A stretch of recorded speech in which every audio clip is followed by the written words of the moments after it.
Et le troisième titre, la troisième valeur que vous avez sélectionnée, qui se porte bien aussi, hein, c'est Infineon, le premier constructeur de fabricants de semi-conducteurs. Terminé les problèmes d'approvisionnement du mois d'août.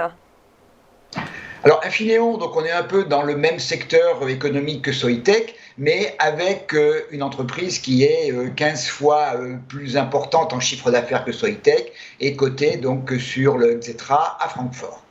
Alors on a une configuration, là je suis sur un graphique en plus long terme, hein, puisque j'ai pratiquement un an de cotation en bougie quotidienne.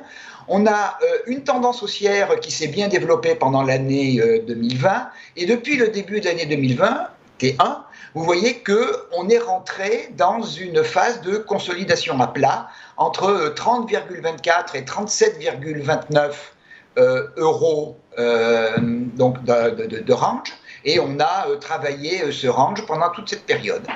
Au-delà d'un range, on peut aussi parler d'une zone de résistance entre 36,53 et 37,29.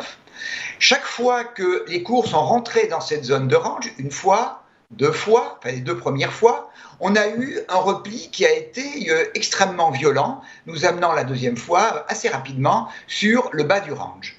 Là, on vient à nouveau de tester depuis plusieurs jours cette zone de résistance, et le comportement des investisseurs est radicalement différent des fois précédentes. Tout d'abord, on n'a pas de repli violent. Les cours ont trouvé, après le premier test récent de cette zone de résistance, ont trouvé un support à 35,71 et les cours sont immédiatement repartis. Et vendredi, on a créé un plus haut historique au niveau de l'action.